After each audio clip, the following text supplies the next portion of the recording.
Hey everybody, welcome to DBS Films Podcast. My name is Kellen. With me as always, my brother Brendan, and together we make movies with DBS Films. Today's episode, we're going to go ahead and finish up our first movie, Gone, going scene by scene, hopping in, taking a look at what we like, what we don't like, and just a really great process that every filmmaker should do. So we decided we'd go ahead, hop in, take these episodes to dive through our past filmography and just kind of give you an idea of what we like and what we didn't like and what we would do if we want to go ahead and change it or redo it, because that's usually a question that we do get within our Discord community. Speaking of which, we make movies for our fans, with our fans, in the place to be to take advantage of all of this, and also casting for our open features and auditions that we have for each of our films is going to take place in our Discord, so be sure to join that. You can also take a look at our newest film, The Haunting of the Murder House, which is now on Amazon Prime. So please go ahead, take a look at that, give it a review. We would greatly appreciate that. So, Brendan, I think a good place to kind of start off is just our little recap of Gone. I think, we've kind of mentioned there's just a lot of structural issues when it comes to the plot and pacing, just kind of pushing it forward. But I think that's really just something you see with a lot of indie movies. I think, the quest for every filmmaker is really just a quest to get good at pacing. So what do you kind of think of Gone and where it's at as we're halfway through the movie right now? I mean, it's flowing. It's flowing slow. I mean, it's a learning process. This is our first one. The fact that we got a movie completed is a win. So I can't be too critical on it. I actually think for a first movie, this one probably exceeded my expectations. I remember when I was completed with the movie, or when we finished the movie, I was very happy with it. And I'm still very happy with it. I think it's just for where we were in the process to be able to make this movie, to get it uploaded to Amazon, to get our money back was a huge win. I think the big takeaway is that we looked at it, we took a hard look at it, and we realized what we did well. We realized what we need to work on, and we got better. So I think that's just the name of the game. You have to take as many shots as you can. You have to give yourself realistic feedback, and you just have to understand where you are in the process. And where we were in the process, this was our first movie. So we didn't have the experience. We didn't know how to craft a screenplay. I was still under the impression that, hey, if we can write books, we have a publishing business, it should be very easy to take our stories from the books and turn them into movies. It's completely different beast. There's a reason why a lot of authors, to translate their books to screenplays, they have somebody else do it for them. It's just a completely different skill to write a screenplay than it is a book. And it can be very difficult for an author who's used to very long works to pace a movie properly with the screenplay. So I think that was like the biggest mistake I learned. I was like, well, I'm going to start a publishing company because movies, and we can learn how to tell a good story. And we did. We definitely learned how to tell a good story, how to make good characters. But I think I just underestimated how difficult it was to go from books to movies. But Gone, is our first step, and I'm proud of it. It just suffers from a lot of mistakes that, we learn from. But I also seen a lot of indie movies. So if you don't want to avoid the mistakes, if you want to try and figure out what we did wrong and some pitfalls that I see in the indie world, listen up, because we're going to tell you what not to do. Yeah, I think that's kind of the main reason, looking to do the exercise we're doing right now. It's just to say, hey, this works, this doesn't work. And, I do want to echo everything that you said. Gone was a major, massive success. I think any finished film, especially your first one, is a massive success. If we never got this done, it would have completely changed DBS film. If it didn't make money, it would have completely changed DBS film. So, I mean, when you look back at this movie, it does hold a lot of value for us. But again, that being said, look back to anything, your first painting, your first song, if you're like, playing piano or anything like that, first recital, it's going to be rough. And I think that's part of the fun of looking back on these things and, being able to say, wow, look at how far we've come and look at what we're doing. So to pick up on Gone, we have our hero who literally has been talking to himself the entire half of the movie. We mentioned, besides his mom and a phone call, there really isn't much way for him to interact. And that was kind of one of the issues with pacing. The big scare right now is the cars didn't work. His car didn't work. He walked over to the two other campers. Their car didn't work. So now they decide to say, hey, you know what? I'm going to go ahead. I will walk 15 miles into town. You stay here and we'll get a tow truck and we'll be fine. And I just have to have a side note on this one because this is one of my favorite dialogues that we have. When Brad's talking to Stacy, Stacy very slightly rubs her stomach, and Brad has the instincts to say, "Oh, are you pregnant?" And I think what ends up happening is it goes back to our thing we were talking about in the last episode. I think a lot of first-time screenplay writers or first-time like movies, they have a lot of really random scenes that sprinkle a single line of dialogue in there that add the addition to the story, and you see it all through our movies. In the first few, we'll have one line of dialogue that explains some element, making mom proud, you weren't there when dad was dying. Like there's all these little tiny single lines that are peppered in there, and unless you can reinforce it 2 or 3 times, it's basically useless to the plot. So do you kind of want to talk about how we see a lot of scattered details that you would think, oh, okay, it does spice up the story, but unless you're willing to devote 2 to 3 lines of dialogue to it or have it progress through a story, it usually doesn't do much. And it almost kind of hurts you, as we saw with like the Suicide House, where we had this very long story of what the plot was, but because it was so basic and not fleshed out, you ask people what the plot was and like, I have no clue. This is a screenwriting mistake, and you see it a lot from amateur screenwriters. And this is like, we just weren't very good at writing screenplays. It's just like, all right, here's my scene. How do I make this even more intense? She's going to be pregnant. And it's like, all right, if it like has anything to do with the plot or where you're pushing the movie forward, then yes, that is completely fine. But when you just start to sprinkle in these little things where it's like they're just over the top, like dramatic things, they almost just become very cheesy. And please don't ever have one of your actresses who's not pregnant have one of the characters ask them if they're pregnant. This scene still kills me, and I cannot believe we actually did this.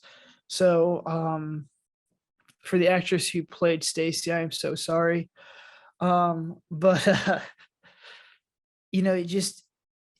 it's just not understanding how to write a screenplay properly. So I think that was just the main thing. And we did it multiple times. I mean, the devil in the room probably is the one that's the most dramatic. There's just so much drama. Every little dialogue, every little scene is just dramatic. And I think there's just a difference between adding tension and spice to a scene versus making it very dramatic and cheesy. And I think it's just a skill. I think you have to get through it. You have to learn through it. So as an independent filmmaker, I'd avoid it. I just focus on the plot that you're trying to tell and just keep that story running. And then if you have the opportunity to do it in a clever way, feel free to do it. But I mean, if you look at this movie, we're like, what, maybe 5 or 6 minutes past the halfway mark. We maybe have 6 or 7 like really dramatic things that are just over the top drama that I think just give this movie a very cheesy feel to it. Yeah, and I mean, it's all those little things that add up. That's always a fun one to me, though. So they basically talk. They say, hey, he'll be fine. He'll walk in there. They split up. Then we have Brad walking around. He does nothing. And then he walks back to the cabin to Stacy. So we have them split up, go back together. They just say, hey, he hasn't been back yet. So they walk down the road. Then they say, okay, well, it's getting late. So, let's let's see where we can go and like basically find them. They don't find them, they go back.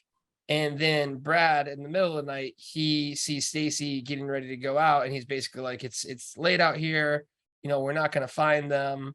Let's just wait till tomorrow and then leave. So it's kind of, again, with nothing scary really happening in the sense of where they're at night until they go out in the middle of the night there. So they basically walk down a road, nothing happens. They go back to the cabin, and then they go back out at night, and we actually get a good drag scene. So we kind of have a little bit of fluff getting them to the cabin again. They essentially do the same thing twice. And then we do actually have a really good scene of Matt getting pulled out. So I think that's kind of, again, the first real other dramatic moment besides the intro comes with the pull of Matt. And that's right around that 19-minute mark. So, you kind of have 20-minute gap almost between the two pop scares there. So do you want to talk again? I think the big thing we look at now with pacing is you really want to be hitting with multiple pop scares over and over again, just to keep a pace of a movie up and running. Yeah, I think the pull should have been at the halfway point. I think that would have been a better. It happened too late. There wasn't enough suspense in the beginning of the movie, and this happened too late. In the movie, like if they should have met this couple earlier in the movie. So if you want to keep the same dynamics of the movie, I would have had them meet this couple earlier and share drinks or something. So then at least they could like explain themselves, and you kind of know who they are. Maybe do a little bit of a lore dump, and then he goes back. You hear screaming, and the boyfriend's gone, and he gets taken. And then it's him and the girlfriend of the other guy, which I actually think is a really cool dynamic, because it's like, oh, now I'm with this chick who I have no idea who it is. It's new. And I'm looking for her boyfriend, who I just saw got dragged into the woods. And then their cell phones don't work and the cars don't start.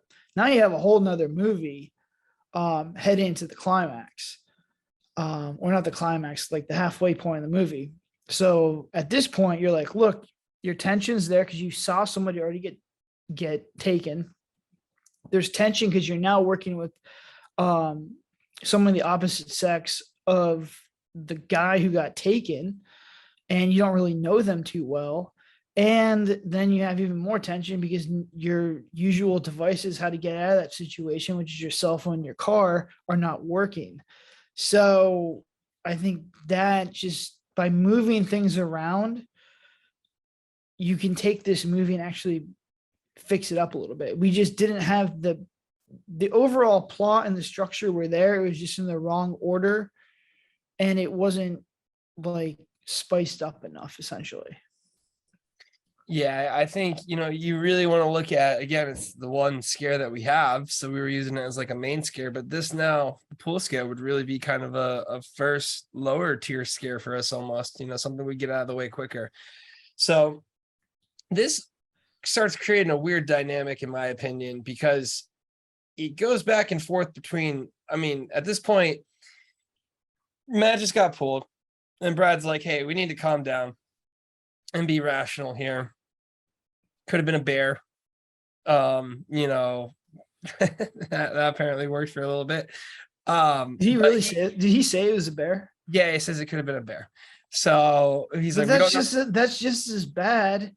If there's a killer bear out there, it doesn't solve it entirely, but that was his logic of why they needed to stay and wait until the morning to leave. So you have them basically going there, and now they're there in the morning, so they stayed. Now it's daylight. I guess a bear is not as good as an alien, or not as like. If I was out there in the woods, I'd rather have a bear out there than an alien. It could be something there, but that's the line that he used to calm her down. Now it's in the morning time, and she's crying now, and she's like, well, this is terrible. He disappeared in the forest and they can't find him.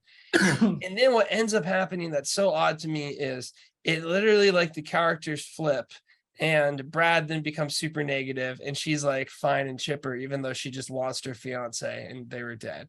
But basically it goes from him being pulled to it's the next day in the morning because, like, hey, we can't go out there. We need to wait. We'll walk back to town and then we'll get some help. So now we're in the morning.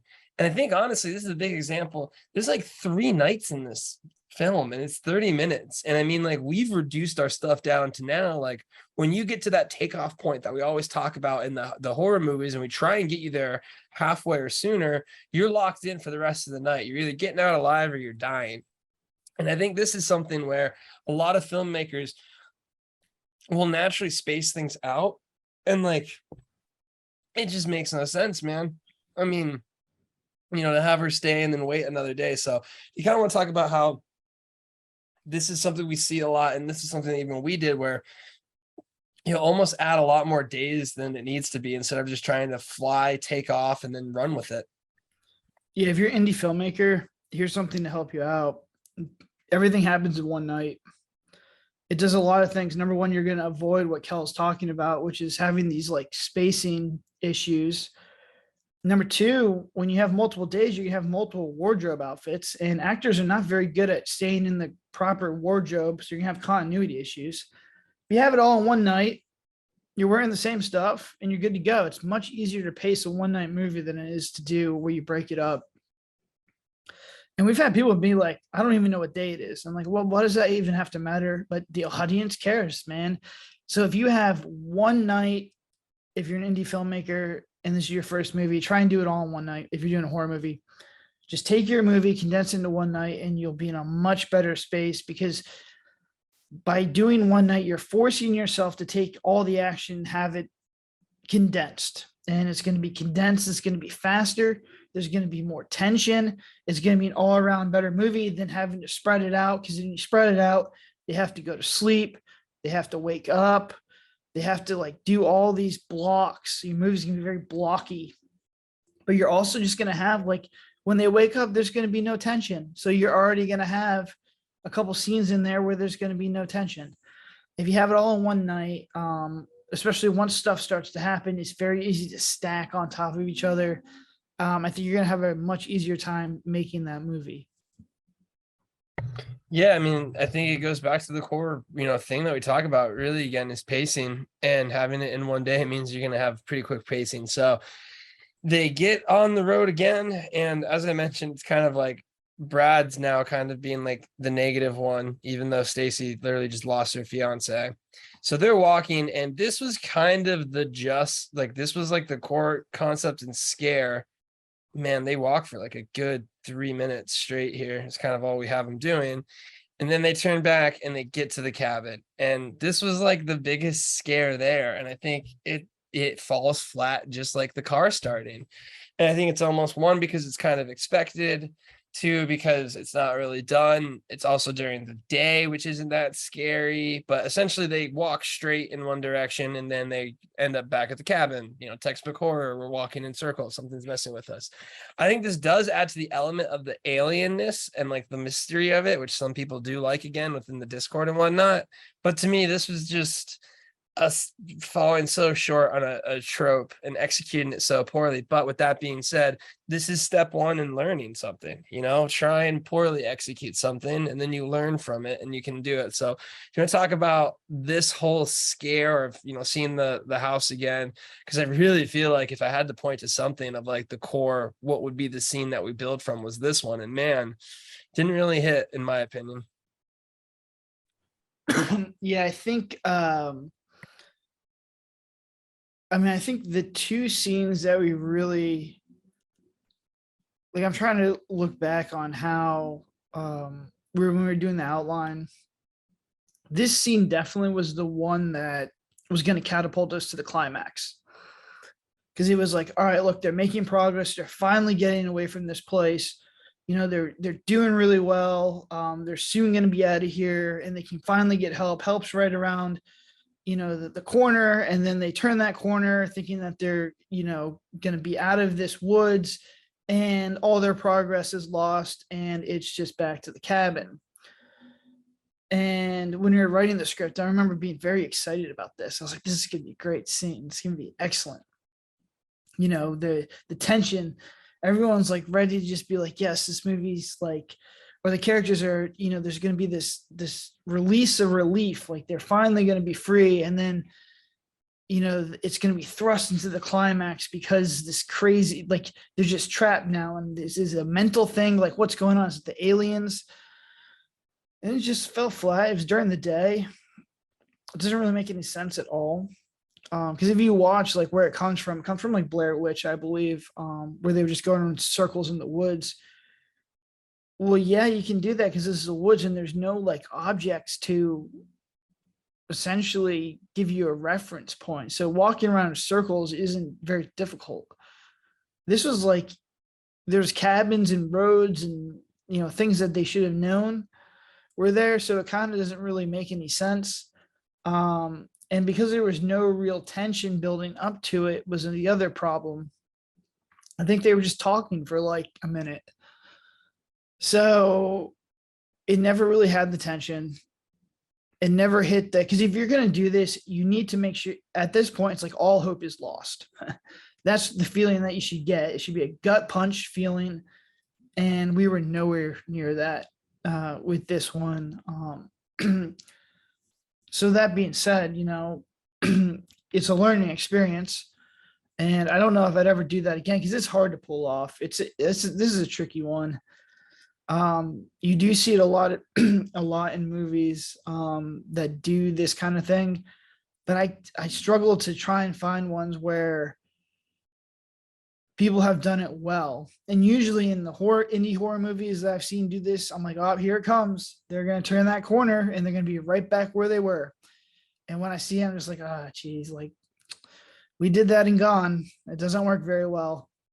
So if you're out there, you're a filmmaker and you're writing this and your characters are running away from a spot and they're going to turn and it's going to bring them right back to where they were, don't do it because it's very difficult to pull off.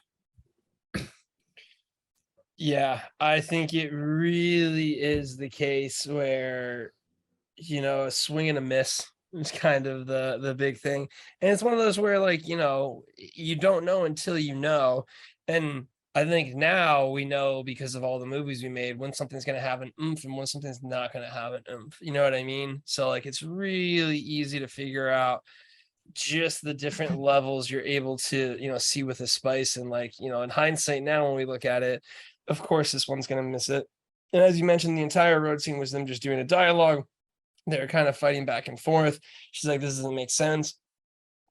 And then they get there, and Brad, what I like again is we talk about this in Girl in Cabin 13. When you have two characters, they have to take polar sides typically.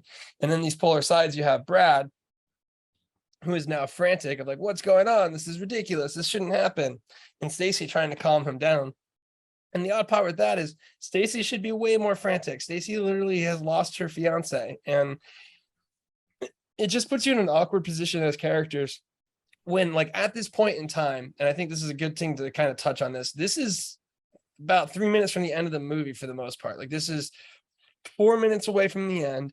But at this point in time, they're still doing this little horror back and forth of should we stay or should we go? Like at this point in time for a horror movie, you should know what's out there, what's attacking you, and you should have your final desperation plan at this point in time. We still shouldn't be in the, well, what is this? What's going on? Let me try and, get you out of this. And I think, again, it goes back to, we learn this more and more. And now, like ever since Girl in Cabin 13, typically when there hits that halfway point, or just a little past the halfway point, it's like, all right, we're going 100 miles an hour. There's no stopping. So do you want to kind of, talk about how you need to get into this critical phase because it's something where this is where the pacing is the best, is when you can really speed through these things and you're just hitting, issue after issue after issue. And it's no longer, should we stay or should we go? It's how do we survive?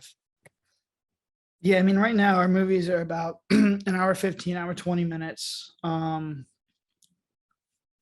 think that the best pacing we do is, at the 30-minute mark, which is usually just under the halfway point. It's very clear that there's danger. It could be more clear to other characters than, or to certain characters than other characters. But there's danger and there's tension and there is risk involved. Their lives are in danger. Then at the 50-minute mark of the movie, something really bad happens where they're like, all right, we have to like get out of here. And they spend the next 10 minutes of the movie trying to get out. something even worse happens at the hour mark, and then you have a 15-minute climax. That's the pacing that I think works the best. We've done it in Girl in Camera 13. We've done it in Murder House, and we did it in Shapeshifter. And I think that those movies all are going to be watched much more highly than the other movies. And I think that having a good intro, having a lot of tension and clarity of your story at the 30-minute mark, having the point of no return, or them trying to all leave and they can't escape at the 50-minute mark, and then at the hour mark is you pretty much lose another character or something crazy happens that thrusts you into a 15 to 20-minute climax sequence, is the best way to make a horror movie. And this is, where we are now. Obviously, I think it's probably going to change when we find out even better ways to do it. But as of right now, this seems to be the best structure that we're working with. And, there's just, I think character motivations is another thing that is a huge issue with this movie. And it's still difficult for me when I write a screenplay. I actually have a time where I'll go back through the screenplay and just do a motivation check and just make sure that the characters are all doing what they need to be doing throughout the entire movie. Because it's, when you're writing multiple characters, it's very easy for you to have them flip motivations, where some people will be very upset and angry and the other people will be like, oh no, this isn't too bad. Happens a lot. And it's just, I'm not really sure why it is. I think it's just because we write so quickly, but it happens a lot, and you have to go back and fix the motivations. For the Shapeshifter, it happened a lot with a lot of the characters, but usually I'll do a couple of passes to make sure, double check on the motivations, make sure the character motivations are proper throughout the whole screenplay. And then when I start working with the actors, I always ask them, hey, is your motivation correct throughout this entire script? Because the actors are going to let you know whether or not their motivations are off, because they're really dialing on their one character. And I think that's the problem, is when you're writing a screenplay, especially with multiple characters, it can be difficult to drill into one character, because you're taking a bird's eye view of the screenplay and you're focusing on getting the plot going, as opposed to, what are the motivations of in each individual character. Yeah, I think that really kind of sums up, when it comes to the overall pacing and how you should look at it. And again, it's our experience now and where we're at, but I think you see it very clearly, because that scene just comes off as pretty awkward in the sense of, them still kind of being like, don't worry, this isn't weird. This is really weird. So they're talking about rations and whatnot. And then actually, I would say this, remaining last chunk, the kind of climax of the 3 minutes, is actually pretty good. So Matt comes back in, we get loud noises on the door, they open it up, it's Matt, and he's just mumbling. I liked this. I remember we wanted him to like write something or something. It was a unique way for him not being able to explain what was out there, and I think we did a pretty good job with it. So he's kind of like mumbling, and then he writes, hide on this, and then the only weird part is then he runs back into the forest. So that's kind of the odd thing, where he runs into the house, runs hide, and then runs out of the forest. Then Stacy goes out there to see where he's at, and she gets yanked, which again, yanks are absolutely amazing because you just speed them up and it's really, really good. And then our boy Brad, he gets dragged out with the lights, and then we cut to gone. So I mean, honestly, like, the action is good here. Like, the pool scenes were good here. Didn't really quite make much sense for Matt to run back into the woods, but hey, he's gone insane from whatever he saw with that flashing light. And then, yeah, the other thing was, it was just a strobe light effect, and we had a little after effect on the strobe to kind of delay some chaos. But I would say, like, this is solid right here, this 3-second like kind of ender. So do you want to talk about the climax that we had and just the execution of it? Yeah, I think it was solid. I just think this whole movie needed to be one night. I think it would have been much better one night. Could have solved a lot of issues. I think it would have moved a lot faster. And I think that this climax scene where they're inside the cabin trying to figure out what needed to do could have been extended. Like, it could have been, this should have been at the 50-minute mark, like what I was talking about. The 10 minutes of them should have been in here. There's something outside. There's something outside. Then at the hour mark, the dude comes back. Blake comes back. It's not Blake in this movie. It's what's his name? Matt. Matt comes back. And then that if all three of them are in there for that last 15 minutes of this movie, technically, if this was an actual hour 20-minute movie, this would be a good 15-minute climax. Having them trapped in there, and then I would get them, like if he goes into the woods, she gets grabbed, and the creature comes into the cabin. Then Brad goes in the woods. That's how it would end it, and have him running around out there in the woods. So I mean, it's there. I think honestly, this just needs to be one night. This would have been a much better movie if it was one night. I think it would have moved faster. The downbeats would have been less, and it would have just been more tension, more action. Yeah, I definitely agree there. And to kind of go back and highlight that, so we did a little exercise in the last episode. We're going to finish it up here, kind of how we get them, what we would look at changing. You were kind of mentioning it there. So somewhat from the last one we mentioned, it would probably either be like two brothers potentially if they're going out there with the dad, kind of maybe rekindling their relationships. They meet the other two campers maybe early on. They grab a drink with them, again, all within one night. So they spread the ashes, they get the drink. This is when the lore, have you seen some things? We're hearing weird noises, power isn't going on. We probably have another character in there, maybe like a conspiracy theorist or park ranger. So one more character to add in lore. That's always great to have an additional character to be the crazy person that, if you have a character where someone can point to and say, don't listen to them, they're just being crazy. You typically have a good person to explain the lore to you. So I'd probably have that happen. It could be a pop scare, again, hey, you trespassing. That's a favorite one that we like to do.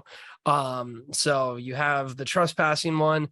Then in the middle of the movie, this is like we said, they'd probably go back to their cabins. And then in the middle of the night, one of the campers maybe knocks on the door and is like, hey, my fiance's gone. So you already have it. It's halfway through there. You're building it up. Maybe they go searching for them. Some weird stuff happens. Maybe they see something and it pushes them back into their cabin. And then from there, there'd either be a sighting or something like that. Someone else would probably get murdered off. And then you're basically within the climax of it. So that's kind of how I would, look at pushing it. And again, you got to get to the point where they see the cabin where they have to get away from it or go somewhere. What would you kind of do from that midpoint?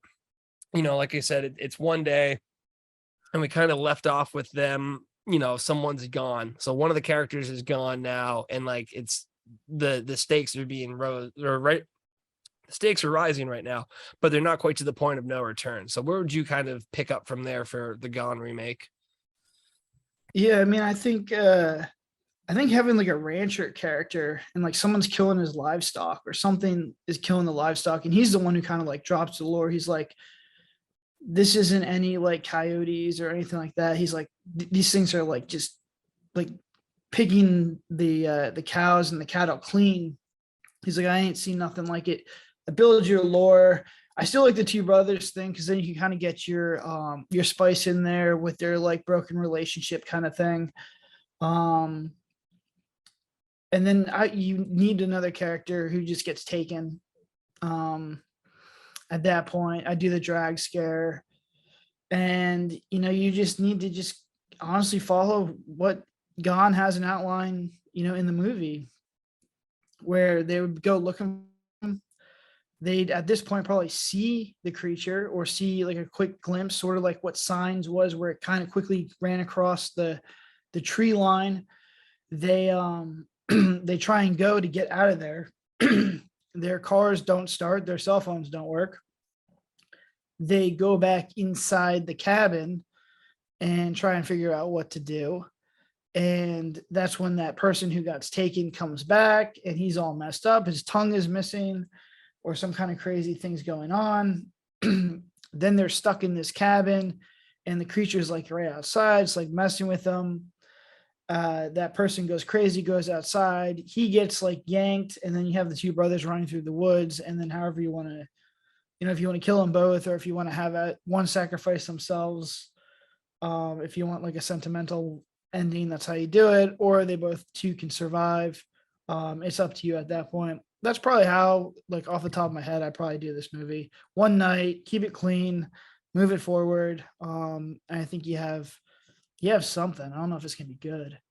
Yeah, and I think the climax that there's one I'm drawing towards because I like the idea of an alien invasion, especially if you like signs. So almost maybe have the story where it's like there's a rancher's like compound or something like a rancher or a ranger's post. So like a ranger's post in the forest to get to. So they make their way up to the ranger's post because they're trying to like get help or get support or something. So they finally get there. They see that it's like rants, like this is like nothing's there. Like it looks like it's been like ravaged or someone that's kind of like taken off quickly.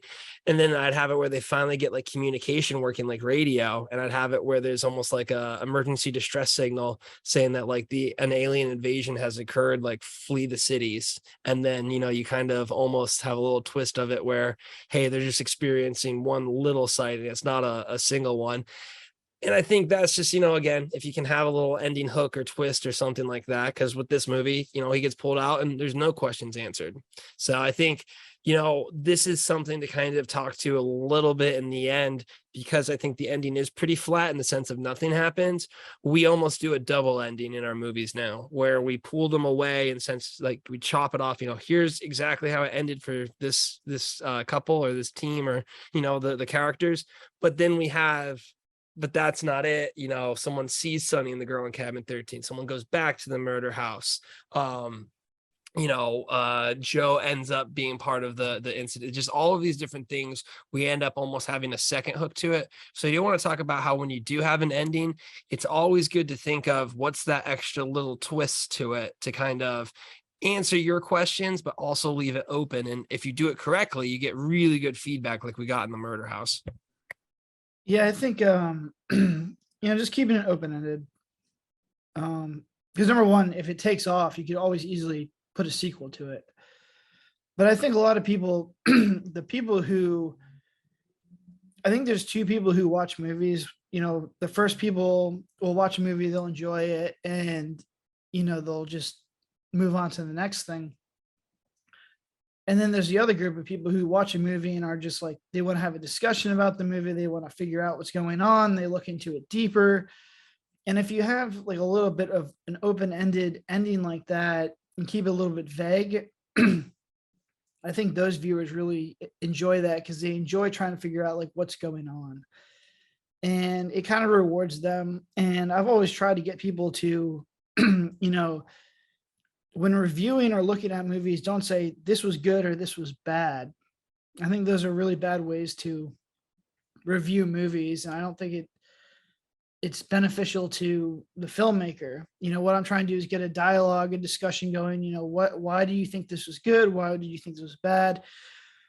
What would you do to change it? Or, what do you think was going on here? What do you think was going on there? And I think that was what's going on that why people like the girl in cabin 13 is we had a lot of questions like, well, what was going on with the people in the end? Is there going to be a sequel? Did all the people die? Who's stalking Sonny? And, we kept it super vague. I have the answers in my head, but I'm not going to tell you guys because I like to see the discussions. I like to see that. I think it's very like entertaining and fulfilling as a filmmaker to see people discussing the movie like that. Yeah. And again, it's just kind of, I think it takes something where you understand it. And, as you develop and as you get better with filmmaking process, you end up learning, how you can leave these open-ended twists without them kind of, just being cheesy or a little bit too corny, which is the line that you have to walk as a filmmaker. But I feel like now we have a much better grip of it. Overall, though, I mean, what are kind of in the ending thoughts of it? I still think Gone's just such an amazing achievement for being the first movie. But overall, what are kind of your feelings as it's kind of done through there? I almost kind of put Gone in a subcategory of its own because it is the first. So it is something a little bit more special. But with that being said, I think it's really kind of shows just a brief outline of what's pretty classic for a lot of first-time indie filmmakers. Yeah, Gone holds a special place in my heart, and I hold it higher than a lot of other movies just because, honestly, for what we created with our lack of experience, it's pretty phenomenal that we were able to do this and create this movie. And it's really not that bad of a movie. I've seen way worse indie movies come out. I think, yeah, it's a little slow. It's kind of awkward, but for the most part, for a first screenplay, it's really, really good. So I think, it's got a special place in my heart. And also, like, if this movie would have failed, DBS might have been in jeopardy. Like, this is the first one. The fact that it was so smooth gave me a lot of confidence to move forward. If this was a huge ordeal and we weren't able to get this uploaded and I spent all this money and we lost all this money, I think I would have been hesitant. So I think that this movie is up there with like The Girl in Cabin 13 as far as like pretty big milestones for DBS, as far as would we be where we are now if these movies would have not worked. So I really think that Gone, the fact that it worked out so well is just sheer luck that we were able to do this. But I really think that it's not that bad for a first-time filmmaker, first-time screenwriters. It's got a lot of characters, and as we discussed before, the pieces are there. It's just not, we didn't put them in the right places, and there's just small little things that need to be tweaked. But that's the difference with a lot of movies, from making a really, really good movie to a movie that, or from taking a movie that's not very good to making a very, very good movie. Sometimes it's just moving small things around and just changing small little pieces up, which is why we recommend you guys make as many movies as possible, because you're going to slowly pick this stuff up over time. And this is how you make a good movie, is by, the devil's in the details, and figuring out how to make each scene really hit and how to properly pace a movie is how you get a really, really good movie. Exactly. You just won't know until you do it. And Gone was the very first one. And we're going to continue doing this scene by scene series. So our next movie is going to be The Invited, which, again, has a whole sort of pitfalls and also things we did pretty well. So we're excited to hop into it. As always, be sure to take a look at our Discord community. That is the place to be. We make movies for our fans, with our fans. That means you guys get a shaping, guiding role in what movies we film, how we end up doing our rough edits, a lot of things, a lot of fun things as well too on top of that. And you even get cast in our films as well. So be sure to take a look at that. Also be sure to take a look at The Haunting of the Murder House, which is now on Amazon Prime. Please go ahead, give it a rent, give it a review. It absolutely means the world to us. But until then, have a good one.